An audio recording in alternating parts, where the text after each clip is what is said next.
As we continue to reflect on these deep and complicated issues that we face as a human community,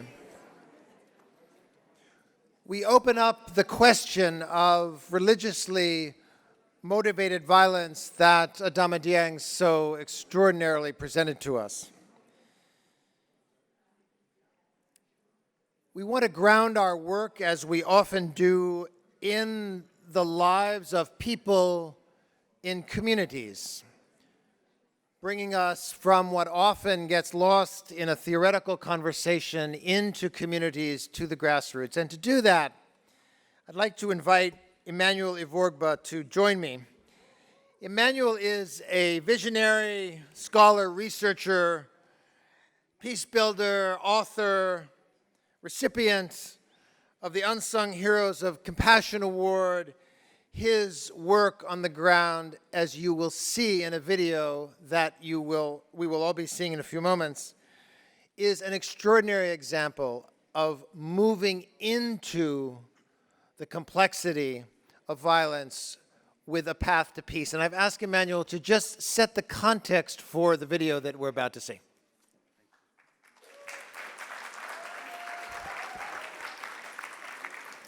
Thank you so much, Victor, and thank you everyone for the privilege to be here. Violence in the name of religion in many parts of the world is increasingly becoming a huge problem. The goal of religion, I suppose, or I suspect, is to save mankind, or at least lead mankind on the path of salvation. Unfortunately, religious people have used religion no longer as a vehicle for salvation, but as a tool for destruction. In several communities across the world, especially in West Africa and in Nigeria particularly, this is becoming increasingly worrisome. We sleep religion, we dream religion. In fact, the name of the food we eat is also called religion. And yet, what is religion if not education, if I will ask? And what is the use of education if it is rooted in ignorance? Because we have so many religious people in our country, so many religious practitioners who know nothing about what religion is. However, all hope is not lost. There is good news. I think we should clap for ourselves. There is good news. And do we know what that good news is? The good news is there is United Religions Initiative. In West Africa, and especially in Nigeria, like I said, United Religions Initiative is working and supporting our cooperation circles who are providing different forms of services, from humanitarian services and psychosocial support to several people, especially in internally displaced camps. The video, very short one that you are going to watch here, shows exactly this, where we are supporting our cooperation cycles in local communities, especially supporting women, children, and young people affected by violence motivated by religion. Thank you.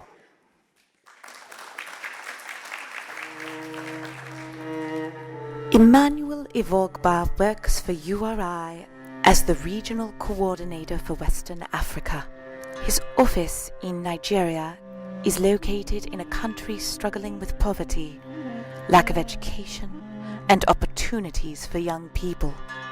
The entire country is confronted with horrific acts of violence caused by extremist groups like Boko Haram, Ansaru, and others, kidnapping, murder, terrorism. Amidst it all, Emmanuel works to help bring people of all religions together to tackle these issues. The heart of humanity beats the same. There is truly no difference between one human being or another. The differences are artificial. We only make them up. URI regional staff like Emmanuel are key to URI's ability to directly confront violence and create peaceful dialogue and collaborative action by bringing diverse communities together. In a region where children are being kidnapped and murdered by terrorist groups, URI brings youth of all religions together to build peace, celebrate diversity, and lead their communities toward achieving peace. This work is extremely dangerous. And we had over 100 people killed here. You can see the impact of the devastation even on the roof. It was a terrible incident.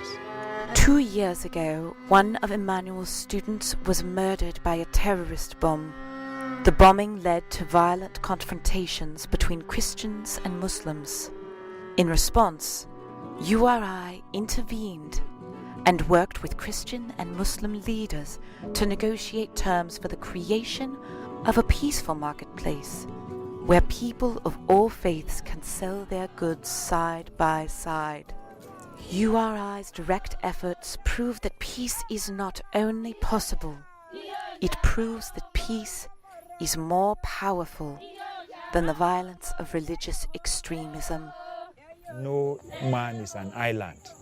We can only be successful as much as we are working in a team.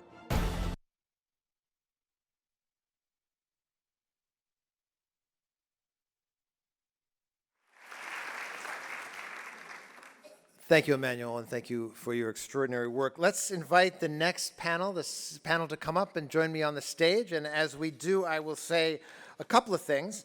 One is that we are very happy to invite Mamoun Karestat, who is the URI Regional Coordinator in Amman, Jordan, for MENA, to join us. As you've heard earlier, Faisal bin Mamour, who is from Kaisid, is unable to be with us. He sends his deepest regrets and also his best wishes for this work that we do together, including our important partnership with Kaisid.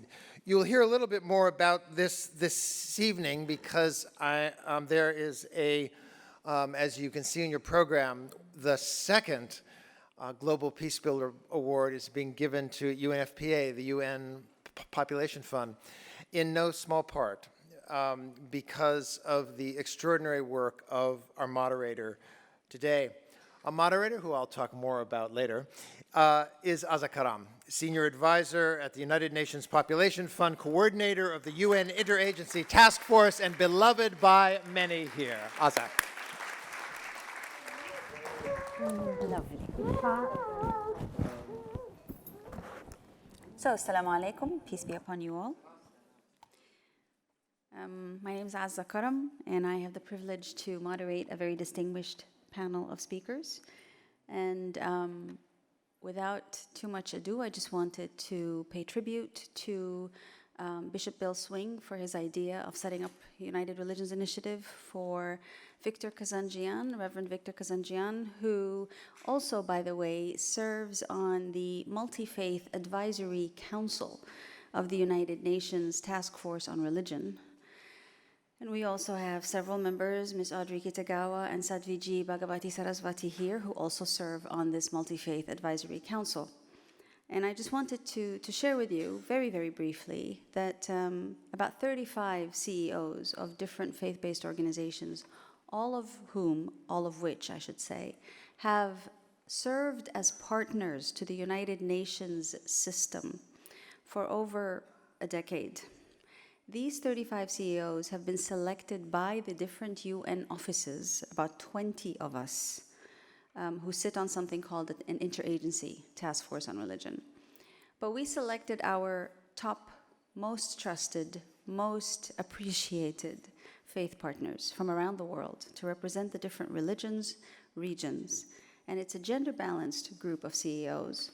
And they serve together with also Mr. Musihelu. So URI actually has 2 representatives on the Multi-Faith Advisory Council. That's how much URI was mentioned by different UN system entities as a trusted and valued partner. The Multi-Faith Advisory Council is meant to advise the UN system, at least the 20 UN system entities, on how to engage better with one another as UN and faith-based partners, but also how they can work better together across the religious, political, and regional spectrum. So we're very proud to have URI on our Multi-Faith Advisory Council, and we're very grateful to them, including to Monica Willard, who have almost single-handedly managed to get a number of member states, governments that is, in the UN to accept that interfaith harmony makes a very powerful impact on the work of multilateralism.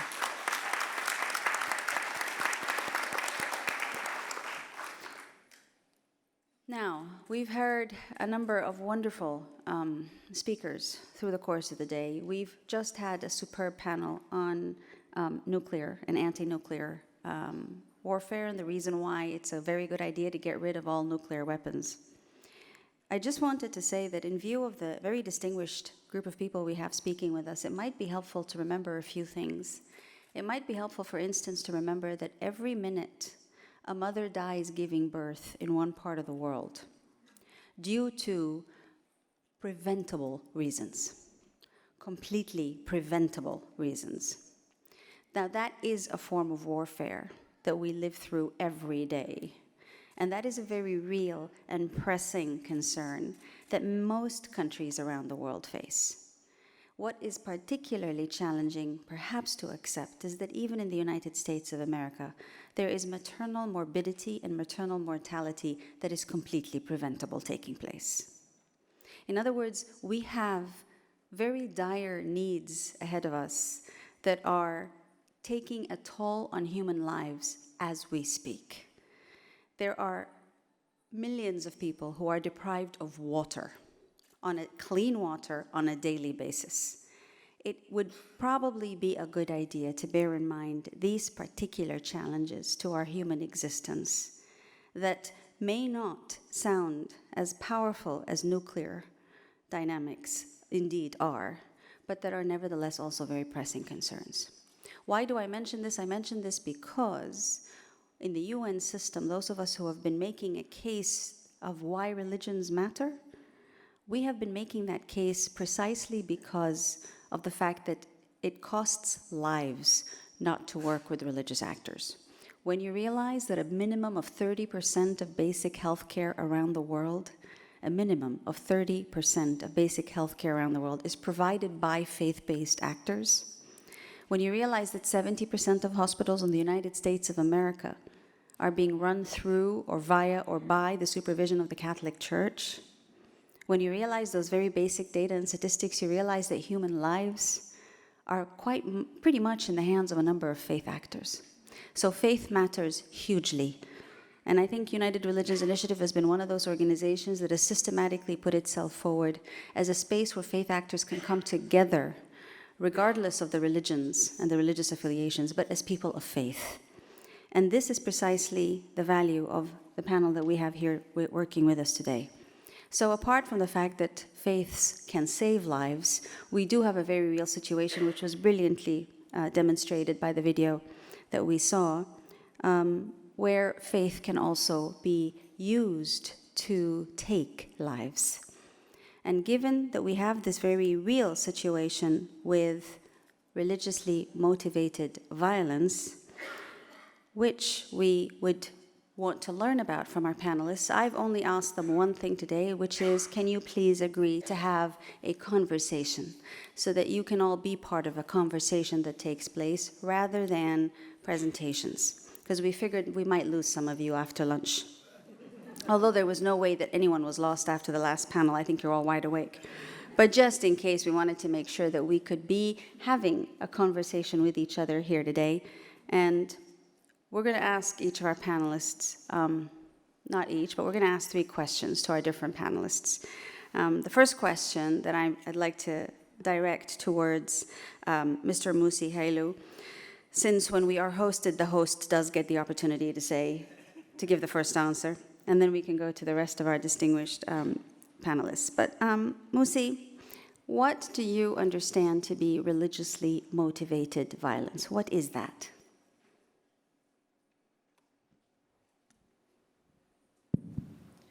Thank you, Dr. Azza. For me, the way how I understand this, religiously motivated violence, it comes in different forms. One is the politicization of religion, and also when people don't have the platform to express their concern, grievances. And the other one is provoking by attacking religious place, worship place, and also imposing one's own faith or tradition or culture on others to say this is the only way, so you should follow my way. So in the form of resisting toward that, you have that kind of also engagement. And one thing we need to bear in mind, this kind of religiously motivated violence happen across the different religion. Religion itself is not a cause of the problem, because the basic teaching of all religion is compassion, love, forgiveness, to treat others the way you want to be treated, as it's been stated in the Golden Rule. But that's why I was saying the politicization of religion. People with other agenda using religion to mobilize people to achieve their own agenda. Samira Fatma Barucica, you're the co-founder of Youth for Peace in Bosnia-Herzegovina. And Bosnia has been a site of, as we heard from Mr. Adam Dieng, genocide. And the former Yugoslavia has been a site of genocide. What do you understand as religiously motivated violence? What is that? What does that look like? First of all, thank you for the opportunity to be here standing before this distinguished audience and among the panelists. As you mentioned, I'm a co-founder and an educator for a youth-led, youth-founded organization that exists only for the sake of a well-being of young people in my country, the region, and one day, I hope, globally. So what I understand religiously motivated violence to be is what I derived from perceiving the victims of religiously motivated violence. And I see two types of victims in this role play. So the first type of victim that I recognize is the people whose identity is being hijacked by someone's misuse and ideology. So we have to consider them as well as victims. So someone is very smart in terms of manipulating someone's religious sentiment, belief, or faith, and using it to a negative cause. So that's the first type of victims that I see. The second types of victims that I see in religiously motivated violence are people who are a direct target of acts who are motivated against them. So recently, since I've been following the stories in the United States about shooting in a synagogue, then shooting, burning down a church, shooting at a Sikh temple, and so on and so forth. But those are not the only examples. Just imagine how many cases all over the world of religiously motivated violence we have every single day, and no one is even talking about them. Why? Because they became mainstream. And I wish to criticize the contemporary society in a way that we perceive these victims of religiously motivated violence for 5 days tops. After the 5 days are gone, our outrage is gone as well. Why? Because after a few days, a new event will appear and something will be more interesting for us. And actually, no one is dealing with the causes of religiously motivated violence. And what can be the causes in actually a conflicts being transformed in such a way that they escalate? They're out of control anymore. And you have out of hate speech through physical confrontation, and then you have war as what happened in my country. Religion was severely misused in my context.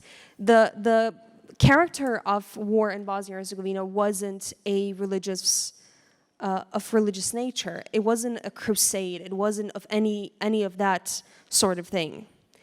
Religion was simply used to fuel the conflict. The conflict started from other things.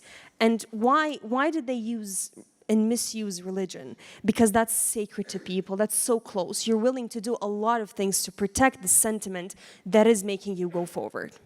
And so we have to consider what is the thing that actually makes people misuse religion.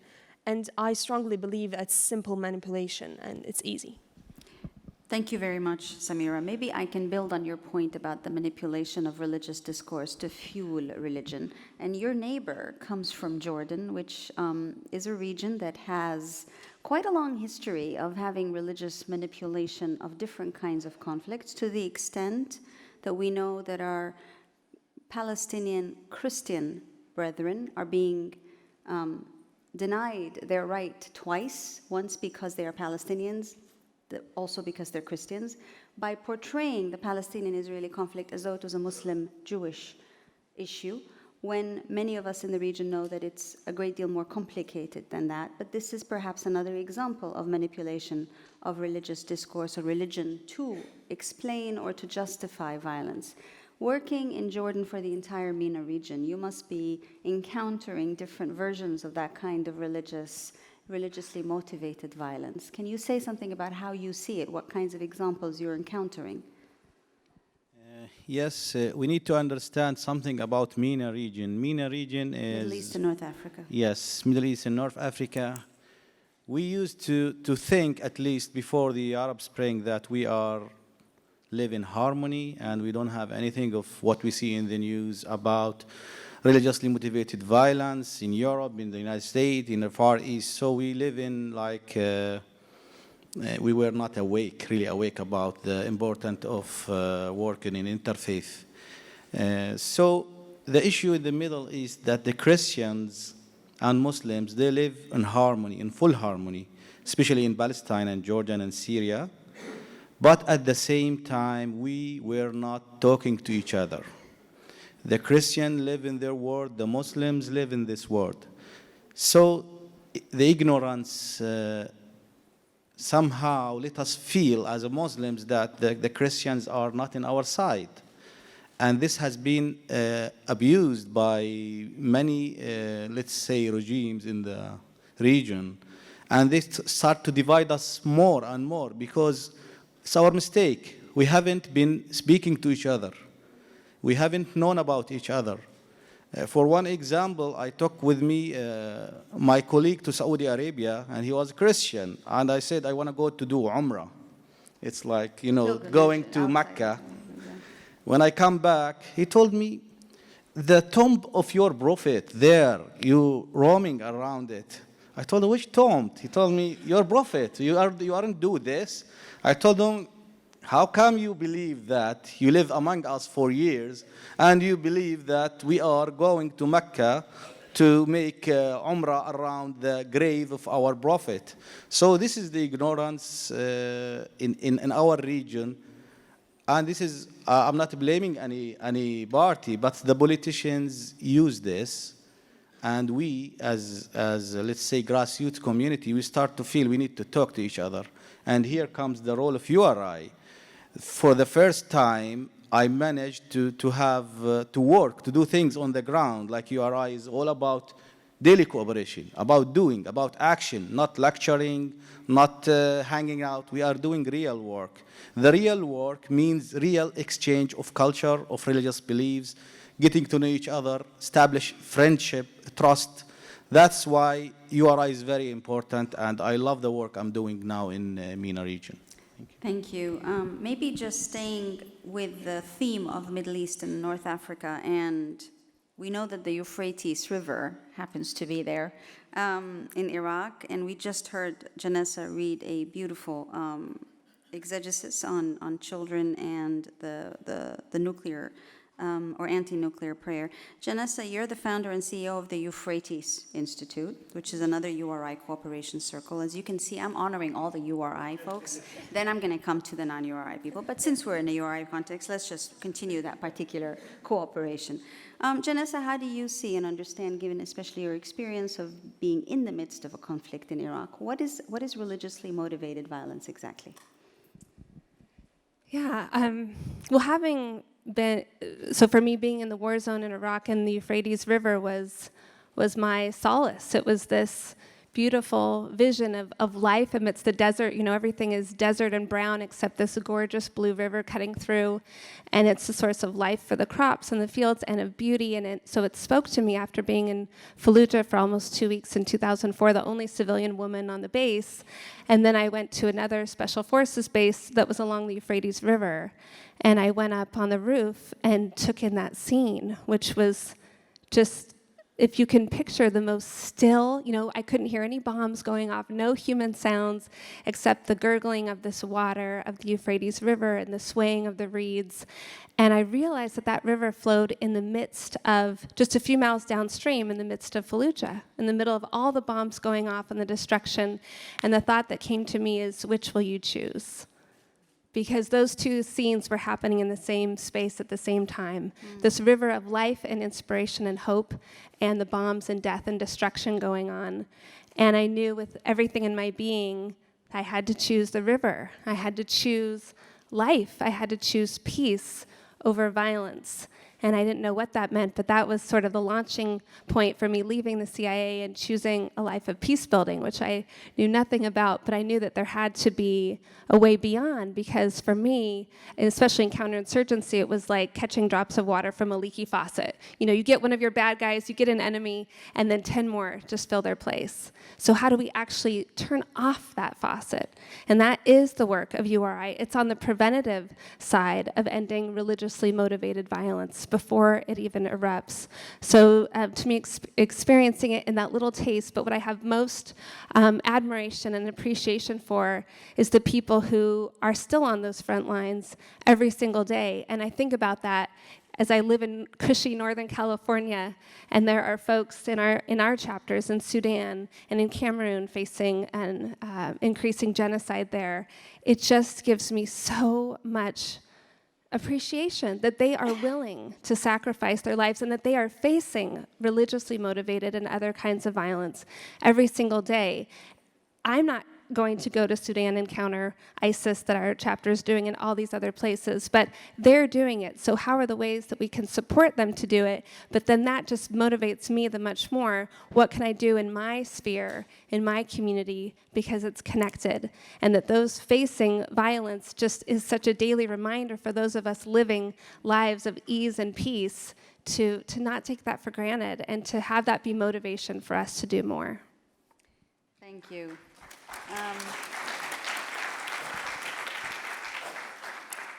Talking about the motivation to do more and spreading the light, Musa Mohammed Sanguila, you're the director of Pakigdait, Philippines, which is a URI cooperation circle.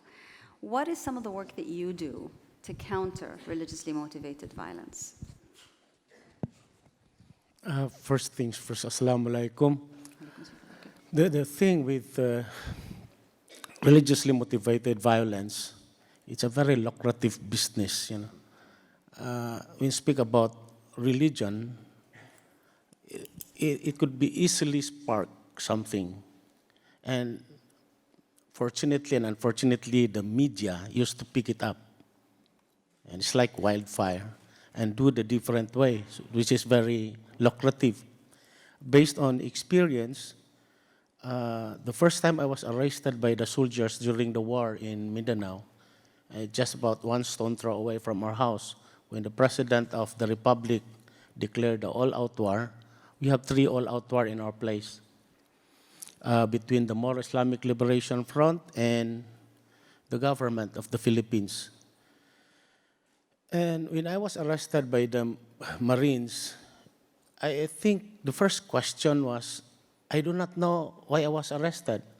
And I realized then that because I am a Muslim, I was arrested. And that's the crime that I have. So because of this, you know, the conditioning at the back of the mind, so we have to address things. And I fall in love with the armed forces of the Philippines. Fortunately and unfortunately, my CC, the Pakigdaet Cooperation Circle, for the 3 consecutive years became the best NGO of the armed forces of the Philippines on this engaging, especially on how we address violent extremism. Because of this, we have to, I'm sorry, Assam. I just slept 6 o'clock this morning and woke up at 7. I do not know, I have mixed feelings because of jet lag perhaps, or because I will be facing you. There are 2 things, you know. That's why I cannot mix my mind. The thing is, how do we address, how do we, our intervention? Yeah. We look at the things as, when they look at me as a Muslim, so therefore it's religion. So we form a group called Pakigdaet. It's an interfaith. Our chairman of the board is a Catholic priest. And the present chairman of the board is the one who was hostage by the Daesh. I don't call them ISIS, Daesh, you know, the one who represent Islam in a different way. In Marawi City, he was hostage by, for 117 days. We sit together, including the Anglican Church. Bishop Stephen is here. We have other Protestant churches, and we sit together on how we look at things, that it won't appear to be a religious war. And we found out that it's not about religion. The conflict is not about religion. Religion has been used, and we have to find ways to transform it into religion must be the resources for peace. And this is what we are doing now for the past 20 years in our province. And we have a lot of things that have been done already. I always to invite you to the place that we are. And one of the things that we have done so far is the agreement between the More Islamic Liberation Front and the government has been signed. And we have now the Bangsamoro Autonomous Region in Muslim Mindanao in the Philippines. And one of the known and dreaded commanders for the Christians, for the non-Muslim, Commander Bravo, is now a minister of the parliament.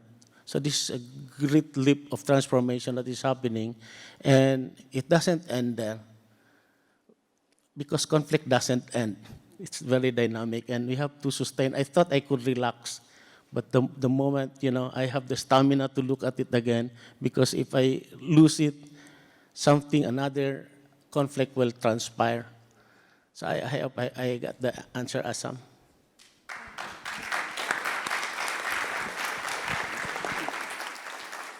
So clearly from some of the answers that you've already heard to the reflections around religiously motivated violence, we've heard that religion is used or abused to justify or legitimize. We've heard that quite a bit. We also understand from the previous presentations that we've also heard today that war is not necessarily the best way to prevent violence, including religiously motivated violence. So that leaves us with an option, which is the perhaps still to be and continuingly used option, which is diplomacy, which brings me, James Patton, CEO of the International Center for Religion and Diplomacy. James, give us an example or two about the work you are already doing to try to end religiously motivated violence. All right, thank you, Azza. I'm happy to do so, and we may not be a URI cooperation circle, but we hope to be a URI partner. So we're trying to get our way in there. So. I agree with Musa. A lot of what we see with religion and religiously motivated violence is really other grievances among the mass of people that get mobilized by an ideologue who comes in and wraps the other grievance in a religious narrative. So oftentimes those who are mobilized into religious violence, so to speak, are actually driven by things that are not religious, right? So, excuse me. It's also another point I'd like to make. There's evidence that devoutness in faith is inversely correlated with radicalization, which is to say, the more you know about your religious tradition, the more devout you are, the less likely you are to be caught up by these radicalization narratives and pushed into radical groups. Most of the people who get pulled into these groups have actually a very superficial knowledge of their faith tradition.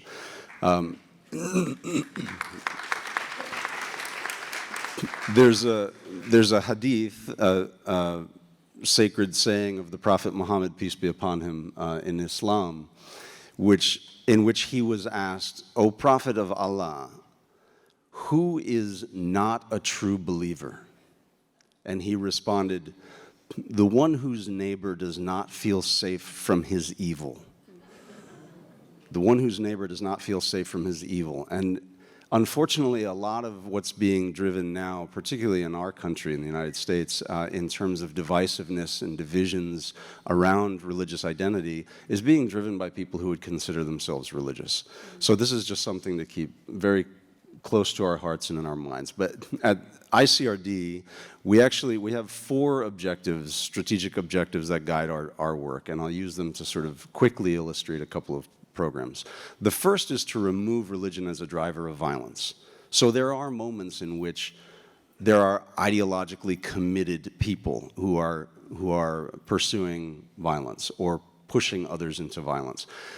One example of our work is we're working right now with the Saudis to look at their textbooks and look for religious intolerance in their textbooks and help them to ferret that out of what they're teaching their youth. These are the books that are used by Daesh, for example, in their own education processes, right? So these are books that have incredible amounts of intolerance written into them and are indoctrinating the young people. But that's not enough. We're also on the brink of what I think is a truly historic effort to train Saudi teachers in tolerance and pluralism. So these are the kinds of things we're trying to do to draw religion out. The second is to build the capacity of religious peace builders that are already engaged in peace building. So we're doing things like conflict resolution training, Western conflict resolution training tied into traditional conflict resolution mechanisms in places like Yemen during the civil war, between tribal and other identity groups in the local communities to be able to resolve local conflicts. The third is to build more religious peacemakers. So in a place like Colombia, we're working with women victims of violence who are women of faith to train them on becoming reconcilers. These are women who have lived their own experiences of violence, who now want to stand between the former armed actors and communities impacted by the conflict and heal that relationship, rather than continuing to undermine those relationships and foment the divides that have plagued Colombia for 100 years, unless you ask the indigenous, and then it's been 400 years. And then the fourth is to try to link the peace-building work with religious actors with other kinds of peace-building work. So one of the things that we're doing right now is a multi-country study on how do you engage ultra-conservative but non-violent religious actors, which is to say strong believers that do understand their faith tradition in helping to prevent violent extremism. And then we're publishing the findings on that for policymakers in the Washington, D.C. area, for the governments in the countries we're working in, for our own government, et cetera. So I'll leave it at that as examples. Great. Thank you for mentioning everything you've mentioned. Seeing as you specifically mentioned the U.S. context as well, and you spoke, perhaps as the first person on the panel to speak so far about women of faith, maybe this is a wonderful segue to ask Jessica, who is the Director of Public Policy and Community Building of the Jewish Community Relations Council of San Francisco. Jessica, what is some of the work that you do in either preempting or preventing or dealing with religiously motivated violence?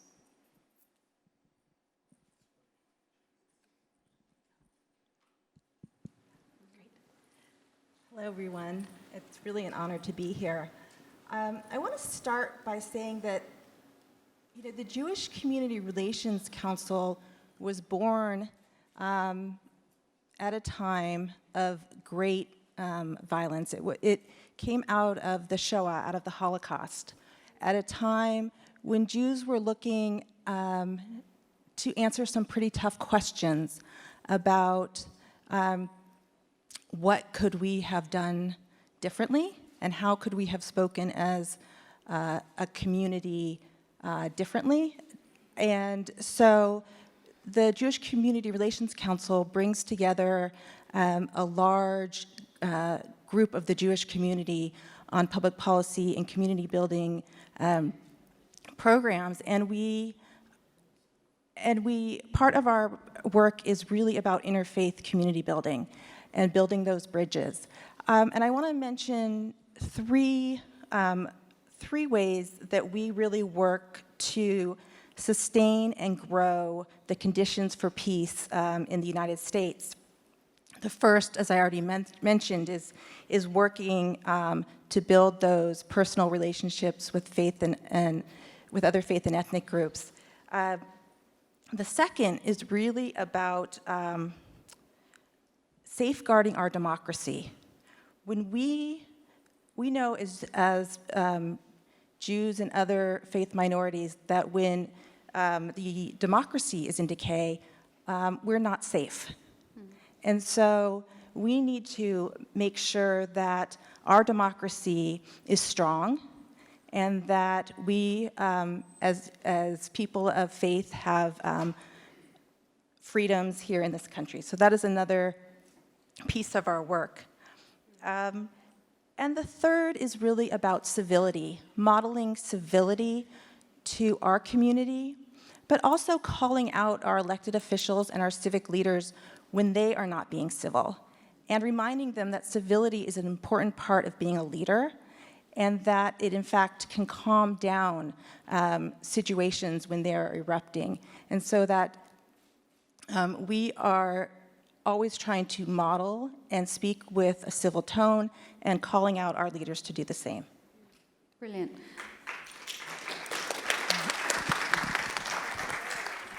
Okay, so now we've asked some very polite questions, and they've done a wonderful job of answering each and every one of them. So now I'm going to sit down and ask some pretty hard questions. Right.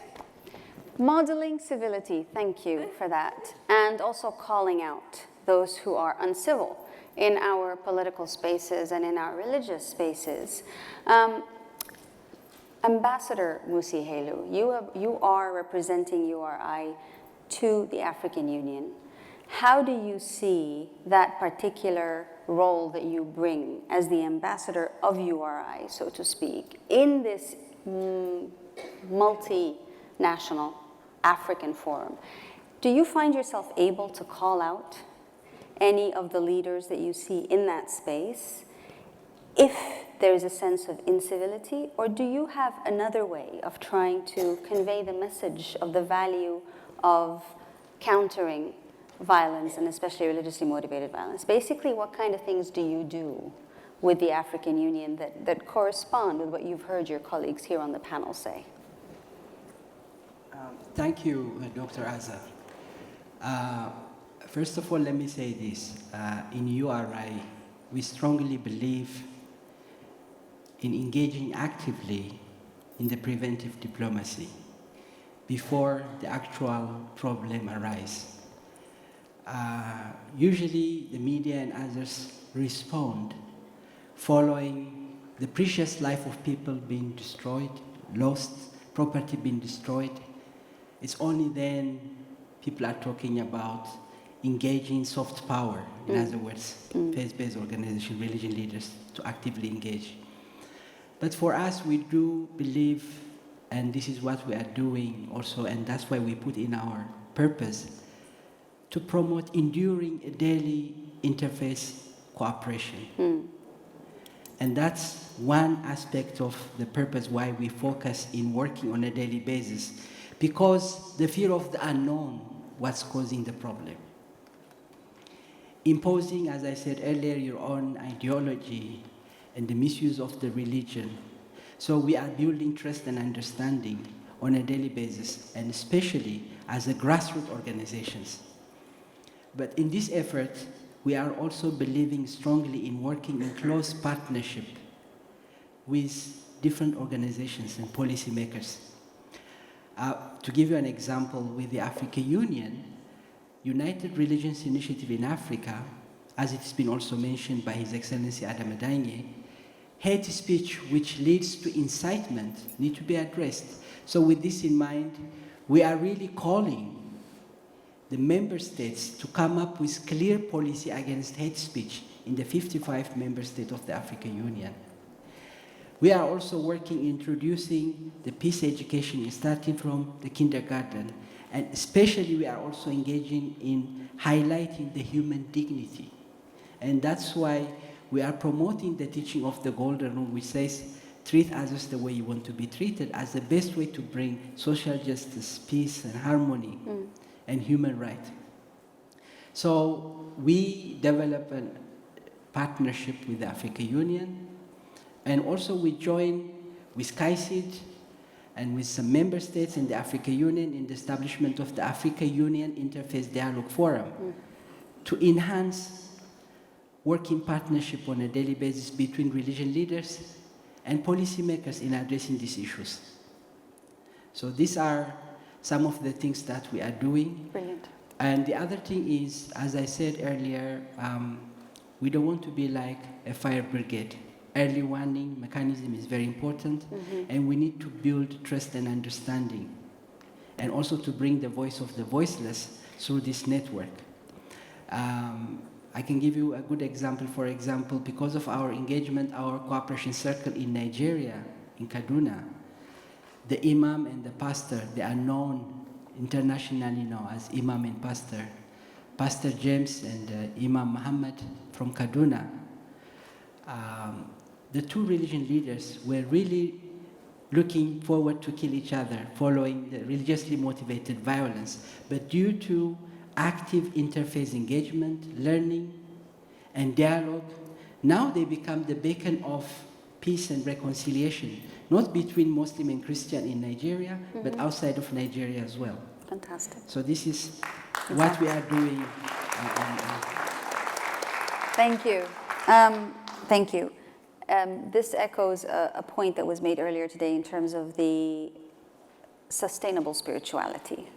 You're talking about trying to create enduring interfaith cooperation, which sounds a lot like trying to ensure that sustainable spirituality between peoples. Ma'moon, you live in a part of the world where calling out incivility is not exactly possible most of the time, because whether it's the political religious leadership, they don't necessarily take kindly to being called out. But you are doing other things that you mentioned in your earlier answer that are unique in the context of the Middle East and North Africa. And you, at the same time, spoke about how there was a tremendous amount of ignorance of one another between the different religious communities that have coexisted for centuries.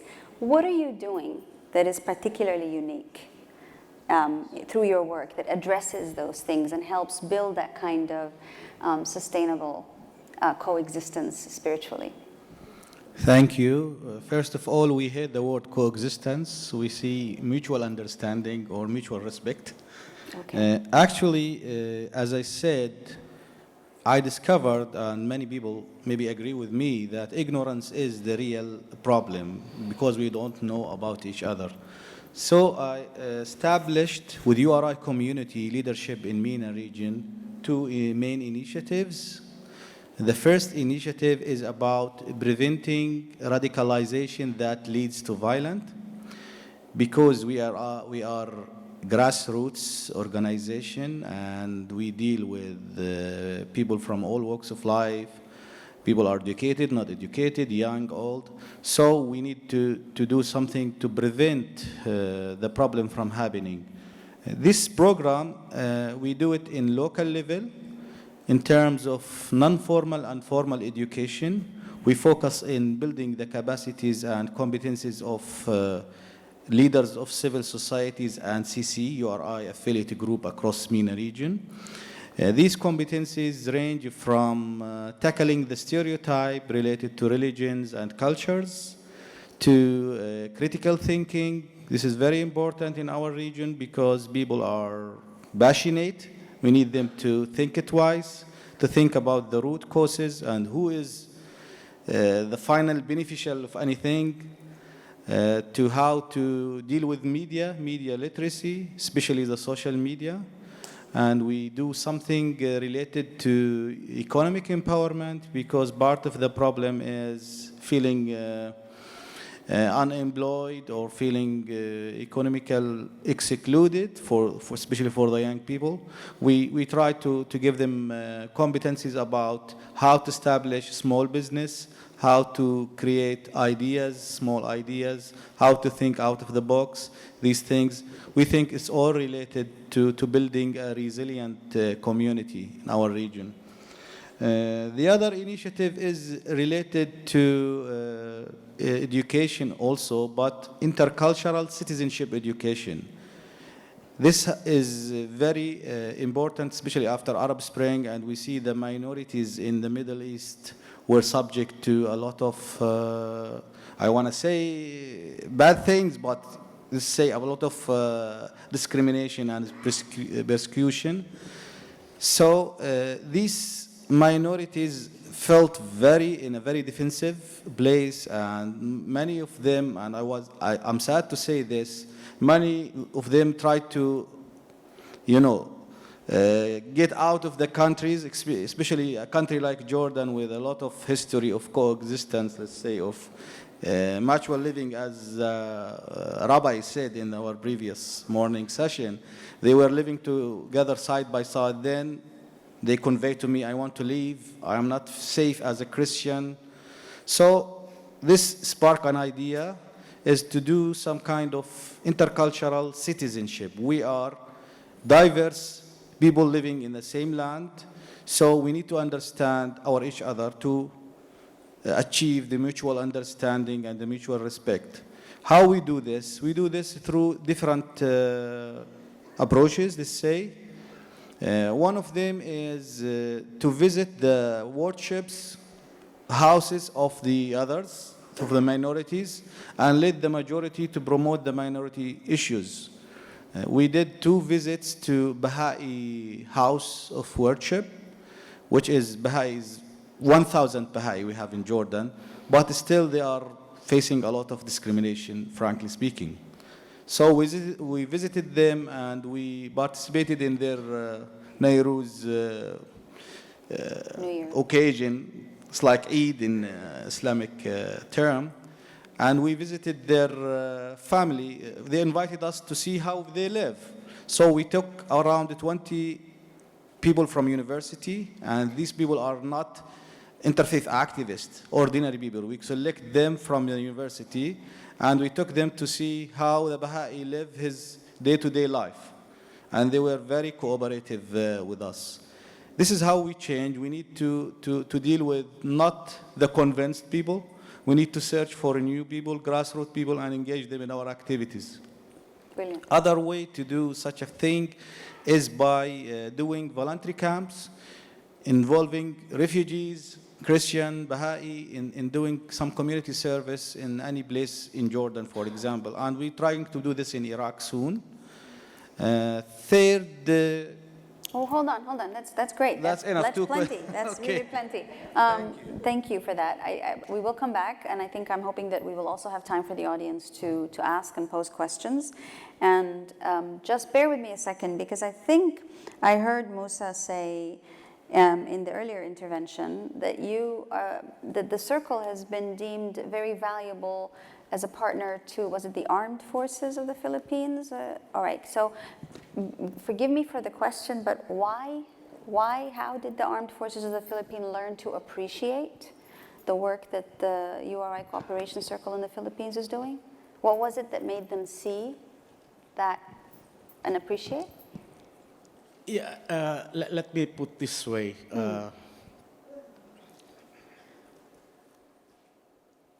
When I was small, I experienced the war already in the 70s. That was the first martial law that was declared in the Philippines.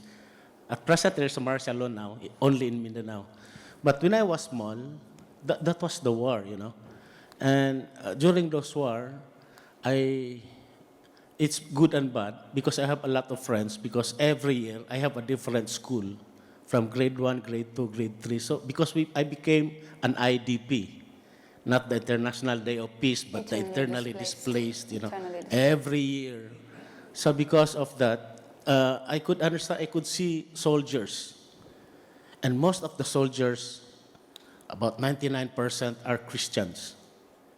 And at present, in 2000, year 2000, again, the cycle of violence was there. There was another all-out war. Now this time, I was bringing my children, my 2 young boys. And we were running, and then keep on asking, why are we running? And the shelling of the bombs were there. And I said, no, we are just playing. Because it's very difficult to teach a child on the state of war. And this is the cycle. Perhaps on my reflection, there is something to end this cycle if we could end or rewrote the cycle of violence. And if we trace, and I trace it back, it's not only me. Even my parents, they experienced the same. During the time of the Japanese, the World War II, and then not only that, even my grandparents, they fought against the Americans who colonized Philippines, and they were Moros, fought against Americans. And not only that, even the Spaniards, right? We are a colony of these colonizers. And the cycle of violence, and this is part of it. That's why the present president said, we have to address the historical injustices committed to the Bangsamoro people.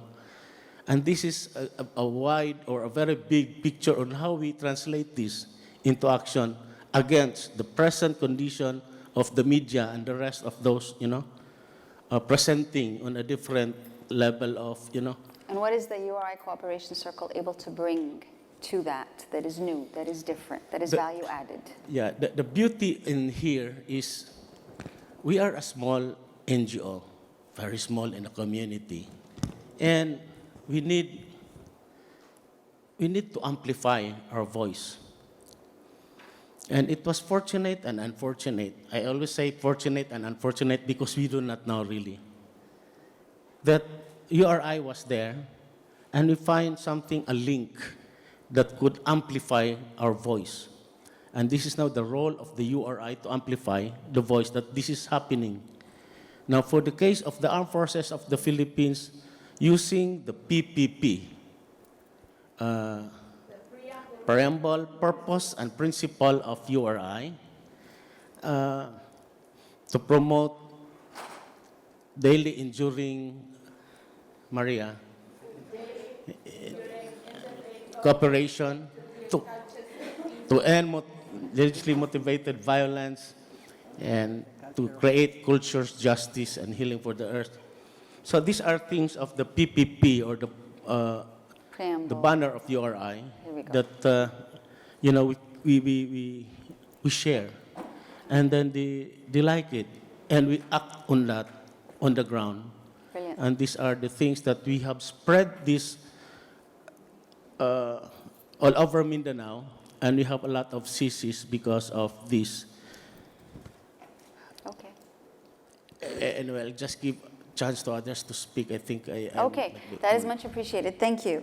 Samira, what would you say is the value added of the work you do as URI in the context of Bosnia-Herzegovina? So as an NGO, we pretty much started growing together with URI since we got registered around the same time when we became a CC, officially registered in our country, as we became a CC of URI. And so the added value for us is the fact, it's just on interpersonal level among us, is the fact that you know that there's so many other people in the world that do exact same thing, appropriate for their own context, and you're not on your own. And since I've been, as a teenager, I got involved in the NGO sector, and I started as a girl running and copying things and bringing water to speakers and doing these conferences and everything else. Then I became a volunteer, and now I'm an educator, which is my favorite job in the world. I realized that peace-building job is a very lonely job. In terms of wherever you go, whoever you meet, there's a wall. Someone is constantly hitting you with a wall. I have no idea where these walls are coming from even, but there's constantly a wall. And knowing that there's something and so many people behind you that do exactly the same work that you're doing gives you a special kind of strength. And that is what we've been experiencing since we became a CC member since 2012. And so that's the added value that URI brings to Youth for Peace, apart from all other, the friendship, mutual understanding, the opportunities that you get, and everything else. And we really try to transmit the spirit of URI to beneficiaries of our programs, which are mostly young people or people working with young people, and to give them that kind of understanding that they're not alone. It's hard to even talk about peace building when there's so many actors preventing you to do the concrete job. But it's much easier to know that you're a part of something much larger than the simple NGO of around 50 volunteers in Bosnia. So that's what we actually try to do. And I just want to reflect on something that someone said before me, and it was about prevention. Mm-hmm. And so the entire purpose of our existence is prevention of something that can happen in the future. Mm-hmm. A lot of my colleagues do remember the unfortunate events that happened. I am blessed and not blessed at the same time that I don't remember. So I was born in the last year of the conflict in Bosnia. But what we're trying to make sure is that childhood looks different for the future generations in Bosnia, so that young people do not have to go through the same horrible thing that most of our colleagues had to go through. There was no other option. And so talking to young people about prevention of these kind of conflicts and talking to them about their identity, and that their identity is not a threat to anyone, and that no one else's identity is a threat to them. No one can make you change your own identity. It's a sacred inner thing that you cannot change that easily. It's your own decision. Talking to them about stereotypes and prejudice, about discrimination, talking about conflict resolution, about conflict transformation, because we need it. We're not involved in a war circumstance at the moment, but the ideology and the narratives are still so active that in some parts of Bosnia, you wouldn't even notice that people are living together who are different, because they're not speaking to one another. Absolute alienation from one another. And so these are the things that we try to go to grassroots and really talk to young people and reinforce the spirit of togetherness, because that's what we actually need in the grassroots. The politicians are a completely different sphere. We gave up on that a long time ago. And as there's absolutely no point even talking to them. But young people and people working with young people are the future. And so we really have to invest even more and more time and spirit into that, just to prevent anything wrong from happening ever again, not just in Bosnia, the region, the continent, and globally. Thank you. Thank you. So from what we're hearing, there's this repetition of the word spirit, and it sounds like QRI has a spirit that it builds and it harvests and it tries to maintain, and that seems to be part of that, of building an interfaith legacy and sustaining it. Janessa, in your work, given the background you have, what you've experienced, is this building of a spirit something that you can identify with? Is there something else that you feel URI brings to the work of interfaith harmony that should be highlighted and appreciated? Well, can I just say something that came to mind when you just said that about spirit, the URI spirit? And my first time to the URI headquarters, I guess this was 4 or 5 years ago, and Victor and Sally were there and ushered me into the conference room, and there were cookies and drinks, and they didn't know me from Adam. I just kind of, I'm in San Francisco, I should go by the office. And they sat down and they leaned in and they said, tell me about your work, tell me about your life story. And I started in, and they're furiously taking notes and like hanging on my every word. And it was just this, and one of the URI principles or ideas is radical hospitality. And I just felt like a queen, that every word I was saying was brilliant. And, when someone really leans in and listens and offers that radical hospitality and sees you in your best form, you just become that person. You become better. And the welcome that I felt, and I felt home, I felt a part of this family, and I felt connected, and that is the spirit of URI. It's offering that radical hospitality to each one of us, to each religion, to each nation, and I think of that as really the essence of the Golden Rule. To that, of course, everyone would want to be treated that way, and URI is extending that by example and by cultivating that in the community. And so since that encounter and remembering how it felt, I've been trying to think of how to extend radical hospitality even in every conversation and every encounter that we have. It is such an easy thing, but we almost take it for granted, but it was just such a visceral and amazing experience. So I don't know if that answered your question, but that's what I thought about URI Spirit. Very brilliantly. It answered the question brilliantly. Thank you, Janessa. So perhaps it sounds like we might be moving off a slightly different track here, but thinking again about the endurance of spirituality and the spirit and the radical hospitality.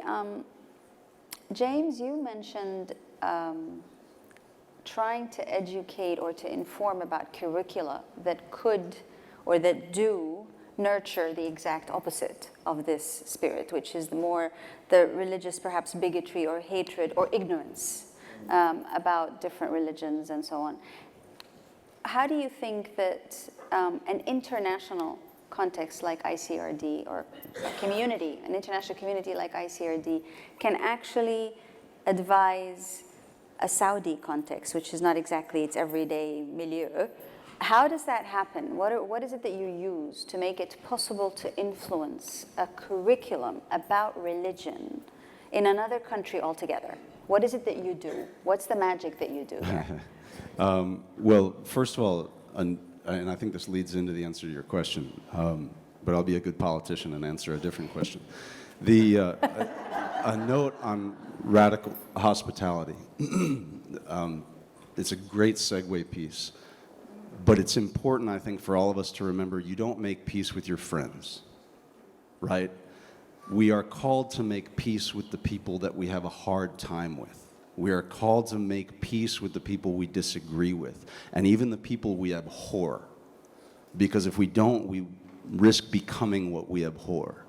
So it's critically important to remember that something like radical hospitality can actually set the stage for conversations with people with whom we don't have a natural affinity.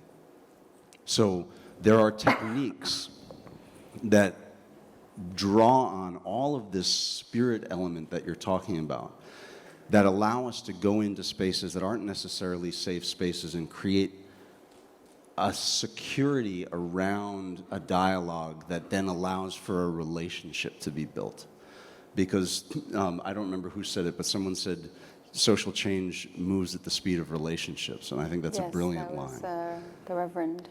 And the idea that you are going to go and stand with someone who has violated what you hold dear and find common ground is the essential piece of conflict transformation, right? The idea that you can stand in two entirely different places and yet find a new relationship, new institutions, new ways of connecting with one another that actually serve both of your needs, right? It's to take it from a win-lose perspective to a win-win perspective. John Paul Lederach's stuff, you all are familiar with John Paul.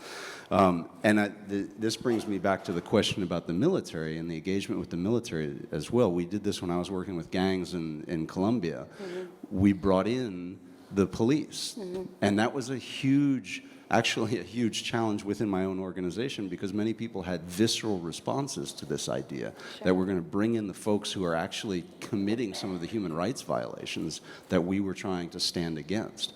But if you don't work with the folks who are abusing the power they have, abusing the narratives that they have authority over, then who will? What are you changing, right? I mean, so you have to aspire to connect to the folks who are doing things in the world that you think need to change. And you've got to connect to them as humans. You've got to find what we Quakers would call the light of the divine in the other, and nurture it, elevate it, help it manifest in the world, and recognize with humility that you may change in the process, right? So how do we do this with groups like the Saudis? Relationship building, right? You gain trust, and you gain trust over time. The practical way we did it with the Saudis was the first time we did a textbook analysis and pointed out all of the things in their textbooks that really are quite horrific about treatment of the other. We decided we weren't going to publish that. We weren't going to publish that so that everybody could use it to beat the Saudis up. Instead, we were going to go and present it to the Saudis behind closed doors and say, hey, why don't we get people together from your side of the pond and our side of the pond and sit down and talk about bias in education, because we got it too, by the way. I don't know how many of you have read the textbooks coming out of Texas, right? But we've got it too. There was a line we quoted in our report on Saudi textbooks that said, we do not support the teaching of critical thinking skills to young people because it makes them challenge their fixed beliefs. That was the Texas School Board. So we have common problems around which we can begin to find common ground with even those who on the surface seem like they are our absolute opposites or enemies. Wow.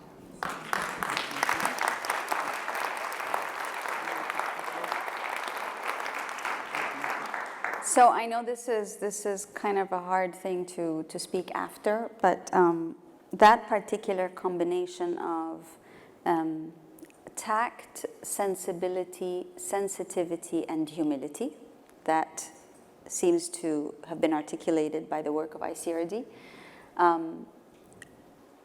Jessica, how do you recognize this kind of mixed skill set that builds that kind of a spirit? Do you recognize it in the work that you do? Can you say a little bit about that work too, that makes what you do special and added value? Well, yes, I do recognize it. I think it's necessary when we're doing relationship building and talking to people that are different from ourselves. We want to bring people in, not push them away, and so all of those skills are needed. I think about there are many, many times when an issue comes up in our community where we're sitting at a table with another organization that maybe we see many, many issues differently, but we have something in common, and we want to get something done, and so we move forward with them on that common cause, and we're building trust, we're building relationships, and maybe down the line we're having a tough conversation about another issue, but often it is that entry point of common cause and being able to civilly discuss what is important to both groups and then move forward and then kind of build on that trust. I think what is unique about the work of JCRC is that, first of all of our work when we go out and do our advocacy work is done by consensus of our community. So we have a membership that determines our advocacy agenda. And then when we go out into the community, we are there speaking and talking about what the consensus is of our community. I think people find comfort in that our community is broad and diverse, and that there's many people to relate to, and we can represent that at the table. The other thing, and I touched on it earlier, was the value of civility. And I think beyond just calling people out who are uncivil in the public sphere, we've trained, we did a year of civil discourse within our own community, where we helped our congregations learn how to talk across tough issues. And we are about to embark on a similar training again. And so we are really trying to give people the skills to do these hard conversations and build relationships, even when there are many differences. And I think I'll end there. Yeah. Brilliant. Thank you. Right. It's 4. We have 15 minutes for questions and answers. Now, I hope I have set the, I've modeled the fact that you can ask very deeply uncivil questions, but ask them in a very civil way. So you can be pretty honest about the questions that you may have. So please use this opportunity to, first of all, stand up so that the panel can see you. Please identify who you are. And if your question is directed towards a particular panelist, please say so that it may be easier to ask our distinguished panelists to answer. The lady in white, please. I want actually to ask. There's a microphone coming right your way. I feel it's missing here. You didn't discuss about how we're going to face when the state is the one instigate the discrimination and the treating minority bad or getting minority against minority. How are we going to deal with that? Okay, so this is to all the panelists? Whoever wants to answer. Perfect. That. Thank you very much. So let's take a couple more questions, please. There's, I believe, a gentleman. Okay, please, go ahead. Might be helpful if you could tell us who you are, please. Len Traubman, San Mateo. When you sit people down who are adversaries or feel that way, what is the entry point? What do you ask them to do? What works and what doesn't work? Thank you. Any third question before we allow our panelists to speak? There's a lady here. I appreciate that interfaith conversations can be held between groups. I've encountered in Do you want to perhaps tell us who you are? I'm Jennifer Zetlin. Thank you. Danville, California. I have noticed difficulty in getting different faith communities out to initiate and begin conversation. Question 1, have you encountered it? And question number 2, what has been useful to help engage others that are frightened to engage? Thank you very much. Okay, so the panelists have 3 questions. Let's start from that end, if I may, which means, Musa, would you like to answer any of those 3 questions? The role of the state about dealing with discrimination. What could be the entry point for getting adversaries to come around the table? And have you encountered difficulty in creating those interfaith encounters, and how do you incentivize them? Either of them, you don't have to answer them all, just choose whichever you want to answer, and we keep going down. I'll just focus on the experience that I have, especially the armed forces of the Philippines, the soldiers. At first, as I look at them adversaries, because whether we like it or else, they're the people at the front line, together with the rebels. So we look at it as when 2 elephants fight, the grass will, they'll step on the grass. And we people are that grasses. So we have to look at them. And one of the engagement we had is, I saw my picture with the military outside, offering something. Because every Eid al-Fitr or Eid al-Adha or big event among Muslims, the police and the armed forces has the suspicion that these people will gather and then they will strike. So when I spoke to them, I said, no, you're wrong. When we gather, because that's a family affair, and we pray together for peace. And perhaps I would rather invite you to be there, and you will realize that we eat together. And perhaps that's the time of gift giving. You bring whatever you can give. If you look at the picture, that's the gift that they give. It's fruits to partake the activity. Another thing as well is how to bridge, to provide a platform for both rebels and the soldiers. One of the things that we did was what we dub as sports peace.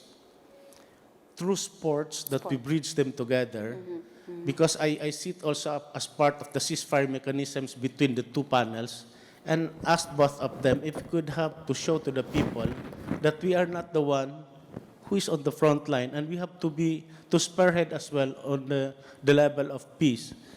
And I asked them if we could provide to let the people understand what you're doing on the ground in a form of sports. And that was the first time that the soldiers and the MILF play basketball. Basketball in the Philippines is popular than soccer. They don't play soccer. It's basketball. So that's the time that people were amazed that those two groups who shoot with one another the other day, now they're playing basketball, and a lot of fun games that you have to build, relations from among the armed forces. And those are indicators that the skirmishes started to diminish as, the graph of the war, It started to diminish, and perhaps we could say and we could claim we are part of those that we haven't war after 10 years, and they have signed, this agreement, especially in our province where much of the fighters are resided.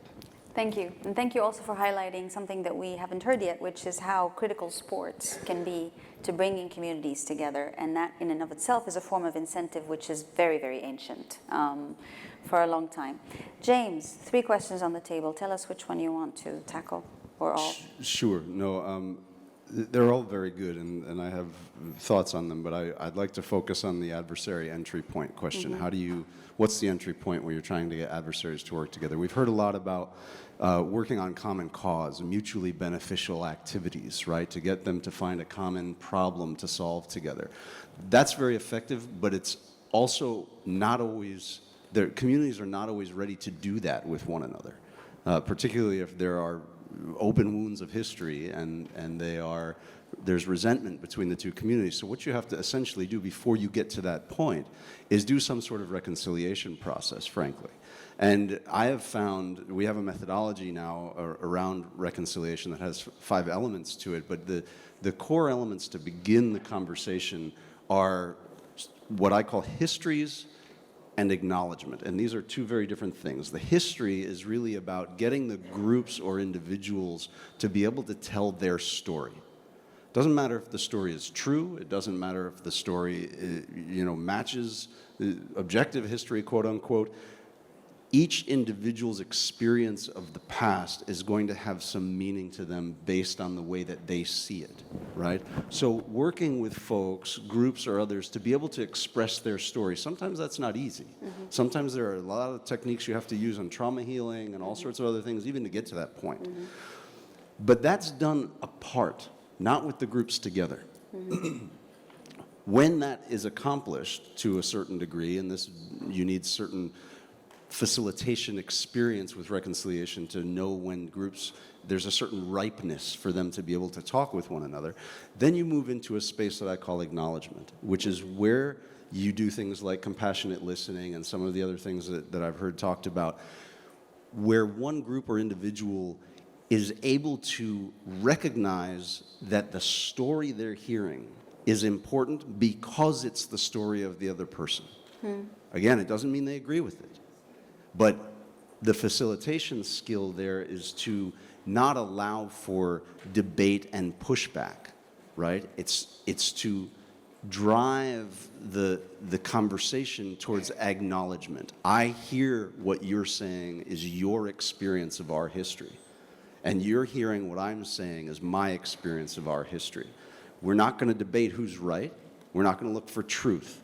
We're just going to acknowledge the importance of this and the humanity of this, that you have an experience that's meaningful, right? That acknowledgement, which is elusive sometimes and is not easy to get to, can make so many other things possible.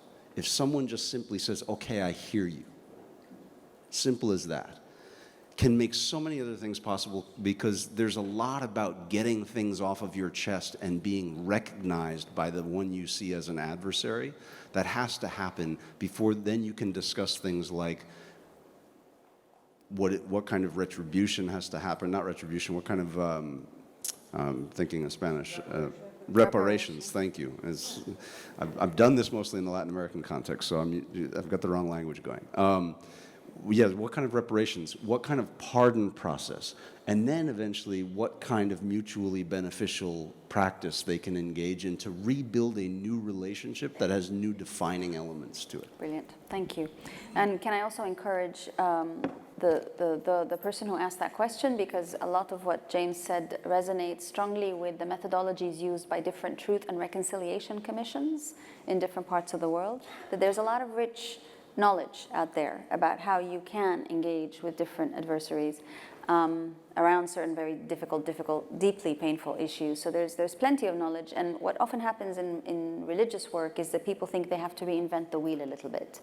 And in fact, there's plenty to draw on already. There's a legacy of peace and reconciliation and the bad word coexistence. There's plenty legacies and things that can be learned from that. The faith communities themselves have originated in many cases, but in some cases the faith communities have to learn from other non-faith-based communities. Samira, is there anything that you wanted to say, please?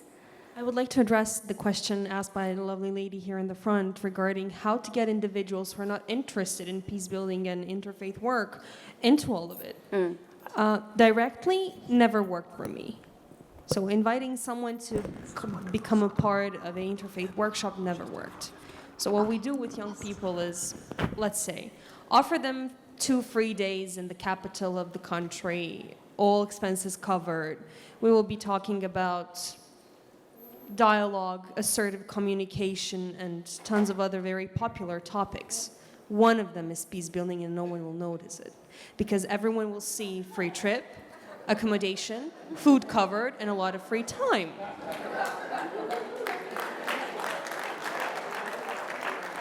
That's because the work of peace building is not very popular, and people who are coming with different kind of mindset don't really want to listen to what you have to say about interfaith work, because they have their mind fixed on certain issues. They don't want to hear anything else.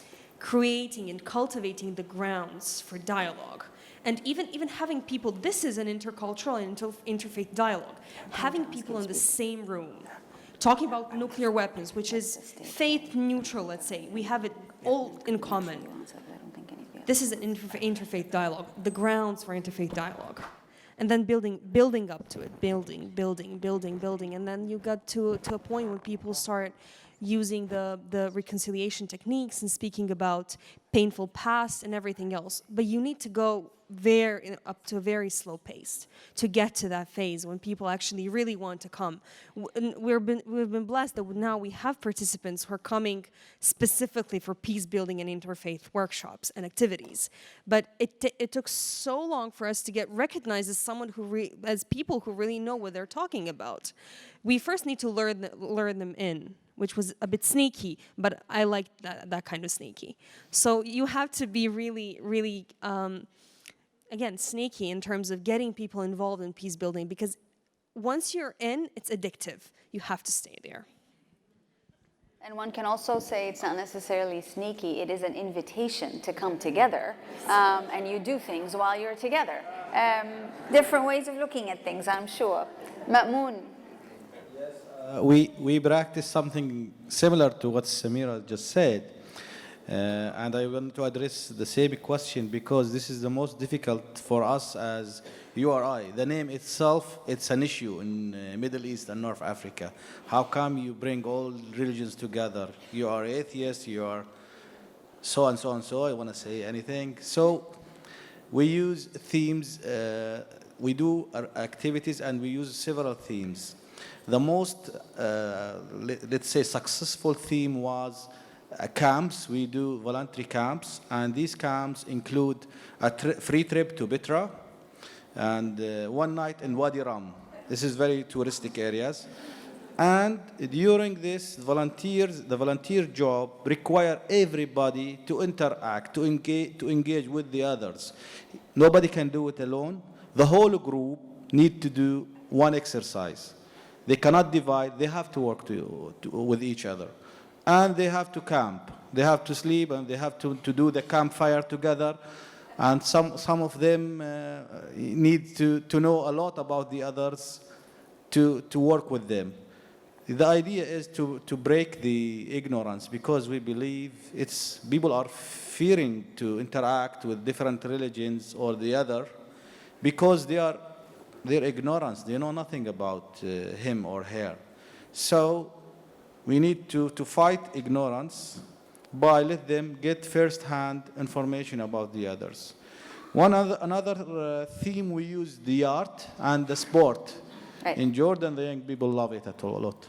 Thank you. Thank you. I'm sorry, I'm conscious that I was told we're running on time that's finished, so forgive me, but I'm going to ask Jessica, Janessa, and the ambassador to give very quick reflections to address the questions that have been raised. So sorry to hassle you, but time. Sure. I wanted to address the first question. When the state is either causing or giving permission to hate in our communities. And I think, it's one of those moments where it brings out the more of the hatred. It brings out more of that sort of, people feel they can come out and say all sorts of things or do all sorts of things that in a different environment that would not be the case. On the other hand, it also brings out the peace builders, and it brings out the people who really want to make a difference, and they see that the government is not behaving the way they want, and they're willing to come out and take action. So it brings people together. It's a call to action, and we need to make sure that people know where to go to come together and have their voices heard. The other thing is to make sure that all the leaders know what's really going on the ground. And just a very short story. Recently, we brought. I'm going to have to cut in okay. because we have a situation that I have to. Yes. Okay. So without the story, just getting the leaders involved and knowing what's going on. One word each from our two. Okay, one word. You get a word. You're good? Okay. Ambassador Musi, one word. Okay, one word. In the case of United Religion Initiative, I have to say we have a clear principle, 21 principle. And number one, it says URI is a bridge-building organization, not a faith-based and not a religious. I think this will encourage, it's not only lack of interest, but the fear of the unknown. So with this in mind, we have also in our principle, while engaging in interfaith doesn't mean you will give up your own faith, but rather for you to deeply root it while appreciating and welcoming others. And also we have a chapter which says not allowing proselytization. Because again, people are afraid when they engage in interfaith dialogue, they might lose their own faith or they might be converted. So that kind of code of conduct will help a lot to encourage people. But I have to say, the state issue is very important. I think that's something we all need to take as an assignment and back home. But especially when atrocity being committed by states, that's the most difficult part. And we have seen this happening in different parts of the world, xenophobia and you name it. And we need to bring our voice together. That's why URI is promoting partnership to create a better future for this generation and generation yet to come. We cannot do it on our own, but if we come together as grassroots, work together, we can make possible to create a peaceful world for all. And also expressing compassion for all. Brilliant. So, first of all, tremendous thanks to each and every panelist. I think you've heard some things. I have heard some things. I work in a secular, governmental, or intergovernmental context. I've heard some amazing words spoken totally as though they were totally normal and taken for granted, and yet they are pearls of wisdom that are remarkable. I've heard the word humility expressed several times. I've heard radical hospitality. I've heard spirit. I've heard compassion. I've heard sensitivity. I've heard consensus. I've heard endurance, skills, relationships, civility. You know something? We don't hear these words very often. And this is precisely the spirit that a community like URI, writ large, brings and is the value added, is the quintessential gift that URI members bestow and that comes to them so seemingly naturally and that actually can make a tremendous difference. So I salute each and every one of you and thank you for the time and the patience that you brought in. Thank you very much. Extraordinary panel. Stay for 1 minute. Stay for 1 minute. So before we, it's just extraordinary panel, and Azza, thank you for the way you questioned and got these beautiful themes out. Was just kept us really it's such a vital